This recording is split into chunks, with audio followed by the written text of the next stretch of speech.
Donald Trump ने एक piece plan जिसमें टोटल 28 पॉइंट हैं इसके बारे में प्रेजेंट किया है। अगर ये बनता है तो हम इसके काउंटर में एक पीस प्लान देते हैं। इस युद्ध को रोका जाएगा तुरंत और एक लंबे प्रोसेस के लिए पीस प्रोसेस फॉलो किया जाएगा।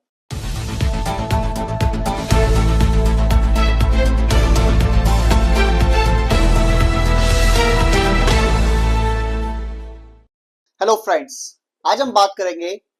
एक तो बहुत बड़ी न्यूज है कि अमेरिका के राष्ट्रपति डोनाल्ड ट्रंप ने एक पीस प्लान जिसमें टोटल 28 पॉइंट हैं इसके बारे में प्रेजेंट किया है।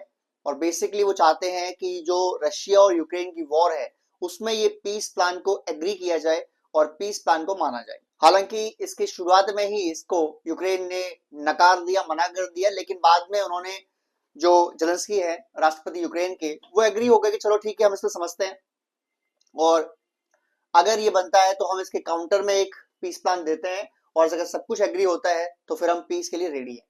आपको याद होगा इससे पहले जब पीस प्लान दिया था डोनाल्ड ट्रंप ने तो जेलेंस्की ने साफ मना कर दिया था। अब इसमें पॉजिटिव बात यह है कि वो रेडी है बात करने के लिए, समझने के लिए। पहले इस पीस प्लान के बीच में क्या क्या पॉइंट्स हैं, जो मेजर पॉइंट्स हैं उनके बारे में बात करेंगे। फिर एक बहुत बड़ी न्यूज जो रशिया सामने आई है भारत के लिए, वो बात करेंगे। एंड देन समझते हैं कि इस पे टोटल क्या एनालिसिस बनता हमारा। पहली बात, जो पीस प्लान डोनाल्ड ट्रंप ने पेश किया जिसमें दो लोगों ने मेजर बात की है, अमेरिका की तरफ से बिटकॉफ, जो स्टीव बिटकॉफ है, और रशिया की तरफ से दिमित्रेव, जो बेसिकली प्रेसिडेंट पुतिन के खास आदमी है। ऐसे ही बिटकॉफ जो है प्रेसिडेंट ट्रंप के खास आदमी है। दोनों ने बातचीत की है और बातचीत करने के बाद ये एक पीस प्लान पेश किया है यूक्रेन के लिए, रशिया के लिए, जंग को रोकने के लिए। हालांकि बहुत से लोगों का मानना यह है कि ये पीस प्लान ज्यादा टिल्टेड है टुवर्ड रशिया, मतलब रशिया को ज्यादा फेवर कर रहा है। बट उसके बारे में बात भी करेंगे बाद में जब एनालिसिस करेंगे कि क्यों ऐसा हुआ है।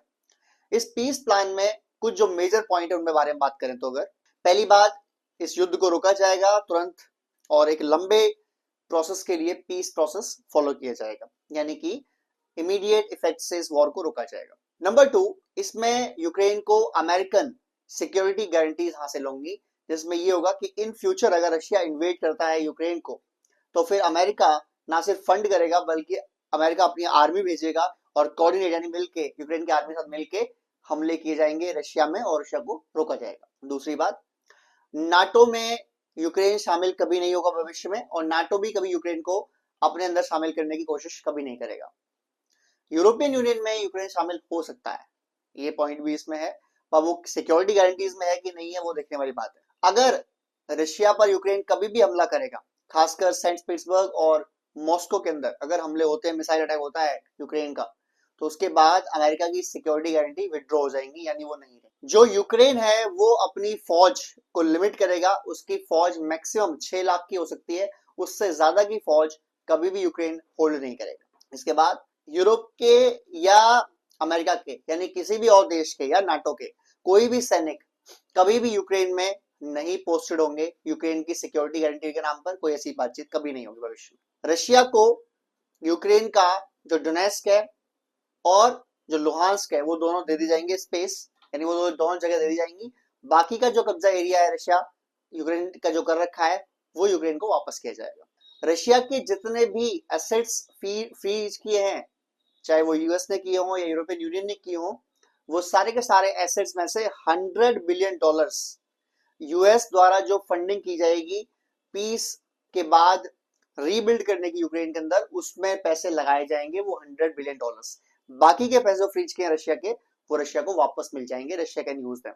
रशिया पर सारे जो सैंक्शंस हैं वो हटाए जाएंगे और रशिया को वापस पूरी वर्ल्ड इकोनॉमी में लाया जाएगा, जिसके थ्रू जो दुनिया में रशिया बिजनेस करना चाहता है, ऑयल चाहता है बेचना, गैस चाहता है बेचना, हथियार चाहता है बेचना, वो जो चाहता है उसको लेवरेज दिया जाएगा कि वो कर सके इस चीज को। इसके बाद जो ज़ैपोरिज़िया पावर प्लांट है इसका 50% एनर्जी रशिया को मिलेगा और 50% एनर्जी यूक्रेन को मिलेगा और इसको अमेरिका और रशिया दोनों के लोग बकायदा वॉच करेंगे कि ऐसा किया जाए। इसके बाद इसमें पीस प्लान में एक और जो चीज है वो ये है कि बहुत जल्द रशिया और यूक्रेन के बीच में ऐसी बफर जोन्स बनेंगे जो इस वॉर को, यानी फ्यूचर में ऐसा वॉर ना हो सके, इसको देखने की कोशिश की जाएगी। यानी अगर देखा जाए मोटे तौर पर तो ये जो पीस प्लान है यही कहता है कि यूक्रेन का जितना हिस्सा रशिया ने ले रखा है, तकरीबन 24% हिस्सा यूक्रेन का इस समय कब्जे में है रशिया के, उसमें से 4 से 5% यूक्रेन को वापस मिल जाएगा और तकरीबन 20% Russia will hold for future. Jaipur ये जो न्यूक्लियर प्लांट है इससे पावर सप्लाई होती है ऑलमोस्ट काफी सारे एरियाज ऑफ यूक्रेन के अंदर, उसका आधा आधा हिस्सा करा जाएगा रशिया और यूक्रेन दोनों के लिए। यूक्रेन की रीबिल्डिंग पार्ट के लिए, मरम्मत के लिए, चीजों के लिए $100 बिलियन जो रशिया के फ्री एसेट से वहां से मिलेंगे और वो अमेरिका जो फंड करेगा वहां पर अप्लाई होंगे, वहां पर यूज किए जाएंगे। अमेरिका सिक्योरिटी गारंटीज देगा रशिया यूक्रेन को इन फ्यूचर ताकि रशिया कभी दोबारा इन्वेड ना कर सके, और अगर रशिया ने इन्वेड किया तो उस पर सैंक्शन भी लगेंगे फ्यूचर में, जितने हैं वो सारे लगेंगे। इसके अलावा अमेरिका और नाटो के सारे जो देश हैं वो मिलकर रशिया पर फिर हमला करेंगे, ये लड़ाई की जाएगी। इसके अलावा जो स्टीव बिटकॉफ है और जो दिमित्रेव है, इन दोनों का यही मानना है कि लॉन्ग टर्म पीस प्रोसेस के लिए रशिया को बहुत जरूरी है इंटरनेशनल मार्केट में लाया जाए और उसके सारे सैंक्शन हटाए जाएं। देखो दो बात तो यार मानने वाली है, ट्रम्प भी जानते हैं, भारत भी जानता है, यूरोपियन यूनियन भी जानता है कि रशिया मेन थ्रेट नहीं है। रशिया उन देशों में से है जिन्हें अगर आप छेड़ोगे नहीं तो उन्हें कोई दिक्कत नहीं है, वो कोई प्रॉब्लम नहीं है। हाँ, छेड़ोगे तो छोड़ेंगे नहीं, तब दिक्कत हो जाएगी। लेकिन जो रियल प्रॉब्लम है दैट इज चाइना, तो चाइना को अगर काउंटर करना है तो रशिया से सबको दिमाग अपना साइड में करना पड़ेगा, और वो करने के लिए सबसे पहले ये वॉर रुकवाना पड़ेगा जो यूक्रेन और रशिया के बीच चल रहा है। और वॉर की शुरुआत भले रशिया ने करी है लेकिन उसे पुश बार बार किया गया यूक्रेन के द्वारा कि हम नाटो में जाएंगे, नाटो में जाएंगे, नाटो में जाएंगे, और रशिया का ये मानना था कि नाटो हमारे सर पे आके कभी नहीं बैठेगा, ना हम अलाउ करेंगे, हम नाटो को अपने पास आके नहीं बैठने देंगे। और इस मौके का फायदा उठा लिया पुतिन साहब ने, 20% जगह कब्जा कर ली यूक्रेन की, और मुझे नहीं लगता इससे ज्यादा अच्छा पीस प्लान यूक्रेन को मिल सकता है। अब मुद्दा क्या है यूक्रेन का और यूरोपियन यूनियन का, जिसमें France, UK, Germany, Spain, Italy, इनका ही मानना है कि हम यूक्रेन को सपोर्ट कर रहे हैं बिकॉज यूक्रेन जो है वो हमारी फर्स्ट लाइन ऑफ डिफेंस है। अगर यूक्रेन गया, अगर यूक्रेन हारा रशिया से, तो रशिया नेक्स्ट टाइम इन्वेट करेगा किसी भी यूरोपियन देश को और फिर को रोकने वाला नहीं होगा, बिकॉज यूरोप के यूनियन के कई देश ऐसे हैं जिनके पास अपनी ढंग की मिलिट्री भी नहीं है। यानी ऐसे ऐसे देश है कि अगर रशिया जस्ट वॉक करने निकल जाए विद देयर आर्मी तो 24 आवर्स के अंदर वो देश ही कब्जा कर ले रशिया। अब ऐसे देशों को अगर बचाना है रशिया से तो यूरोपियन यूनियन चाहता है कि यूक्रेन जैसा बड़ा देश उनके आगे खड़ा रहे, यानी मरने मुड़ने के लिए वो लोग खड़े। ठीक है, रशिया से ये भी पीस प्लान में लिखवाया जा रहा है कि वो भविष्य में नाटो पर या यूरोपियन यूनियन के किसी भी देश पर कभी हमला नहीं करेगा। अगर ऐसा होता है तो फिर सारा यूरोपियन यूनियन नाटो मिलके रशिया के खिलाफ आएगा लड़ने के लिए। मुझे लगता है डील ठीक ठाक है, इसमें एग्री होना चाहिए। अब दिक्कत कौन कर रहा है? UK, France, Germany, Spain, Italy, जैसे मैंने बताया, और यूरोपियन यूनियन के कुछ और देश भी, पोलैंड भी इनमें से एक है, और ये चाहते हैं कि यूक्रेन इस टाइप के पीस प्लान पर एग्री ना करे, क्योंकि अगर ये हुआ तो रशिया के प्रेसिडेंट व्लादिमीर पुतिन को बहुत ज्यादा पावर मिल जाएगी और उनके हमले के बाद उनको 20% यूक्रेन मिल जाना मतलब वो तो बल्ले बल्ले हो जाएगी उनकी, ऐसा इनका मानना है। लेकिन ये एक बात समझ नहीं पा रहे हैं कि अगर रशिया मारते मारते पूरा यूक्रेन ही कब्जा कर गया फिर क्या कर लेंगे आप? अमेरिका समझ पा रहा है इस बात को, यूरोपियन यूनियन से नहीं समझ पा रहा। यूरोपियन यूनियन चाहता है कि रशिया को हराया जाए यहाँ पर, यानी यूरोपियन यूनियन पूरा मिलके रशिया पर हमला करे और रशिया को इस जगह हराए। अगर रशिया यहाँ हार जाता है या रशिया यहाँ से विड्रॉ हो जाता है, वापस लाया जाता है, तो इन फ्यूचर वो यूरोपियन यूनियन पर, यूक्रेन पर या किसी भी नाटो देश पर हमला नहीं करेगा, ऐसा यूरोपियन यूनियन को लगता है। बट ये इम्पॉसिबल है, रशिया को जानते नहीं वो लोग। रशियंस एक बार रशियन जान जाते हैं लंबी लड़ाई लड़ने की, वो लड़ते रहते हैं कई साल, कई कोई दिक्कत नहीं है, उनको पता है कि लड़ाई लंबी होगी, वो लड़ते रहेंगे, मरते रहेंगे, मारते रहेंगे, लेकिन लड़ते रहेंगे। जब अगर ये चलता रहेगा तो this is not good for world economy और यूक्रेन के लिए तो बिल्कुल अच्छा नहीं है। तो ये चाहा जा रहा है कि यार लड़ाई को रोका जाए। अब यूरोपियन यूनियन और यूक्रेन मिलके इस पीस प्लान के काउंटर में अपना पीस प्लान दे रहे हैं। अब कई लोगों का मानना ये है कि यार ये पीस प्लान तुमने बनाया था अमेरिका वालों, तो तुमने बातचीत की रशिया से, दिमित्रेव से, पुतिन से, तो बिटकॉफ साहब और ट्रम्प क्यों नहीं यूरोपियन यूनियन को लिया बीच में? अब कई लोगों का ये मानना है कि यूरोपियन यूनियन को इसलिए बीच में नहीं लाया कि यूरोपियन यूनियन जब भी बीच में आती है वो पीस प्लान साइन चाहते ही नहीं होते ना, बिकॉज यूरोपियन यूनियन का मानना है कि हमें रशिया को रोकना है या हराना है, जो पॉसिबल नहीं है बिना अमेरिका के बीच में आए। पहले तो अमेरिका के बाद भी आना, अमेरिका हरा पाएगा रशिया को, पूरा यूरोपियन यूनियन हरा पाएगा रशिया को, नहीं हरा पाएगा इसकी कोई गारंटी नहीं है। बट अमेरिका के बिना तो ये पॉसिबल ही नहीं है, इट्स इम्पॉसिबल कि रशिया को हरा पाएंगे। तो इसलिए ये इनको चाहिए यूएस। और डोनाल्ड ट्रंप और यूएस ही सोच रहा है कि यार हम बेमतलब में क्यों लड़ाई में घुसे इनकी, ये लड़ाई लड़ रहे हैं, लड़ने वालों को हम क्यों चाहें, और इतना ज्यादा तबाही हो रहा है। और देखो ट्रंप जैसा बंदा भी है तो वो बिजनेसमैन, और बिजनेसमैन की सोच होती है कि लड़ाई रुकवाई जाए, बिजनेस किया जाए, मोटे पैसे बनाए जाए। इसके लिए लड़ाई रुकवाना बहुत जरूरी है। और रशिया को अगर वो ले आते हैं इंटरनेशनल मार्केट में, यानी पूरे वर्ल्ड इकोनॉमी में शामिल कर लेते हैं, तो इससे सारी वर्ल्ड इकोनॉमी को फायदा होगा, इंक्लूडिंग अमेरिका। ये भी उनके माइंड में चल रहा है। यूरोपियन यूनियन ने सोच रहा है अलग एंगल से, वो सोच रहा है कि रशिया को हरा देंगे, रशिया को यूक्रेन में रोक देंगे, तो भविष्य में हम सेफ हो जाएंगे। ये उनका सोचना है, जो एक तरीके से गलत नहीं है, लेकिन उसका पेमेंट जो यूक्रेन कर रहा है वो बहुत ज्यादा कर रहा है, और यूक्रेन रोक भी नहीं पा रहा रशिया को। 3 साल, लगभग 3.5 साल लड़ाई चल रही है, और रशिया लड़ाई करते करते, इनको मारते मारते 20-25% हिस्सा खा गया यूक्रेन का, और चलती रहेगी 5 साल तो और खा जाएगा 50% हिस्सा। और एक टाइम ऐसा आएगा जब अमेरिका फंडिंग देना बंद कर देगा यूक्रेन को, यूरोपियन यूनियन फंड देना बंद कर देगा यूक्रेन को। उसके बाद यूक्रेन का संभल पाना, यूक्रेन का टिक पाना सामने रशिया के इज इम्पॉसिबल।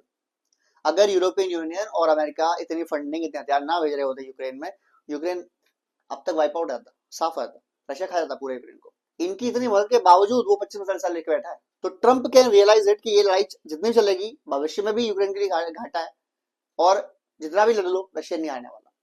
और इस चक्कर में जो ये यहाँ पर गैप मिल रहा है चाइना को, चाइना सक्सीड करते जा रहा है, वो आगे निकलते जा रहा है, उसे रोकने का टाइम नहीं किसी के पास, क्योंकि यूरोपियन यूनियन और पूरा अमेरिका कहाँ फंसा हुआ है, यूक्रेन में। तो वहां से निकले तो किसी को फंसा है, किसी को देखे। तो ये बात हुई। अब जो मैंने बताया था कि दिल्ली में आने वाले हैं बेहतरीन और सुपरस्टार, जो दिल्ली के मेहमान है हमारे, president of Russia Vladimir Putin, जो मोदी जी के बहुत से दोस्त भी हैं। और भारत और रशिया की जो दोस्ती के रिलेशन है वो तो आप दुनिया में कहीं भी जाके देख सकते हैं, बेहतरीन है। अगले महीने दिसंबर में राष्ट्रपति पुतिन दिल्ली में होंगे, इंडिया में होंगे। वो आ रहे हैं एनुअल समिट के लिए। हर साल एक एनुअल समिट होती है जिसमें रशिया और इंडिया के लीडर एक दूसरे के देश में जाते हैं। आपको याद होगा लास्ट ईयर मोदी जी गए थे रशिया, मॉस्को। उससे पहले पुतिन साहब आए थे। आपको जब पता होगा, अगर जिन लोगों ने फॉलो किया हो काफी टाइम से न्यूज वगैरह को, तो जब यूक्रेन वॉर शुरू होने वाला था उससे कुछ वीक पहले ही पुतिन साहब दिल्ली में थे। 5-6 घंटे के थे लेकिन आए थे वो, और उसके बाद उन्होंने जाके वहां लड़ाई छेड़ दी। अब लास्ट ईयर मोदी जी गए थे, तो इस समय टर्न है रशिया के राष्ट्रपति पुतिन का इंडिया में आने का। पुतिन साहब के खिलाफ कई अरेस्ट वारंट भी निकाल रखे हैं इंटरनेशनल कोर्ट जस्टिस वगैरह ने, और कई इतने तरह से देश जो है बिलान बिलान कर गया।